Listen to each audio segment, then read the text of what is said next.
So thinking about trauma and stuff that you go through in your past,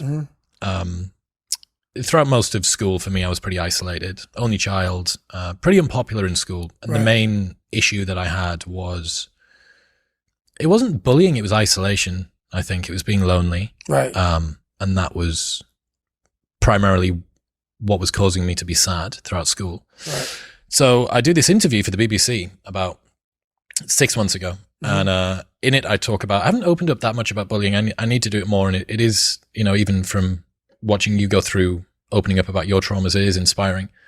So I do this interview for the BBC and I mention a little bit about bullying in school. And so why don't you mention it?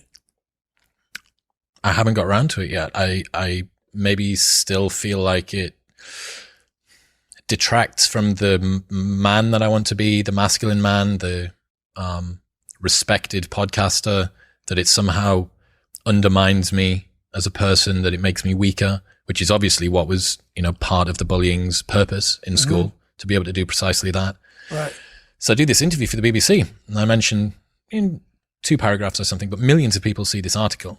And I get back one day and in my Instagram message requests is this message from a guy, and I kind of recognize his name, but not fully.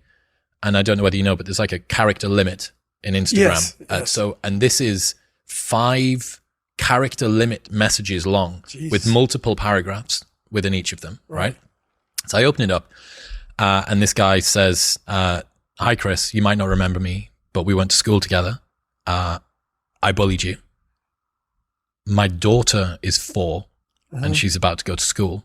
And given that she's about to go to school, me and my wife have been discussing about the kind of child that we want her to be. And that caused me to reflect on my time that I spent in school. I've been thinking about messaging you for a while. I've been considering talking to you because I really felt like I needed to, because I felt ashamed of the way that I treated you in school and I knew that it had hurt you. And then I saw this article from the BBC and I just had to reach out. And I've been sleepless nights, speaking to the wife, tears and all the rest of it. And I just wanted to say that I'm sorry. I'm very sorry for what I did. I wanted to let you know that my daughter is going to be raised in a way that will never treat anybody like that again. I don't expect you to forgive me. I don't even know if you'll see this message. I'm happy to see that you seem to be happy. But I needed to get it off my chest. Right. I'm like, fuck, totally taken aback. Like, wasn't prepared for this. I've come back in from the gym or something and I'm sat reading this message like, fucking hell, that's heavy. So I go back through and I think, well, how do I feel about this? How do I feel about this person? How do I feel about my experience? Right. Because it was so formative, right? It shaped so much of the way that I see myself, the way that I see the world. I had to deprogram so much of the patterns that I'd learned through that time. My desire for validation from other people, my need to be liked, my constant vigilance, my ambient anxiety that was always looking for what was going on, my concern of being left out, my adamant nature that everybody was able to judge something about me that I didn't know about myself. But this guy had like fully opened up to me, and I thought, well, you know, it was beautiful. It was a beautiful message. So I replied to him and I said, hey man, I very much appreciate you reaching out. I think it's an incredibly brave thing to do. And if me going through what I went through and then the pain and discomfort and such, and your subsequent suffering of reflecting on what you did, if that has led to a world in which your daughter will be the sort of person who will behave in a manner that's going to make the world a better place going forward, I think that's a price that's worth paying.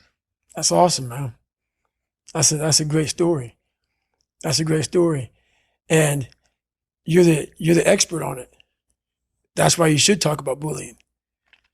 I know. Yeah, you're the expert. And that's why I do it.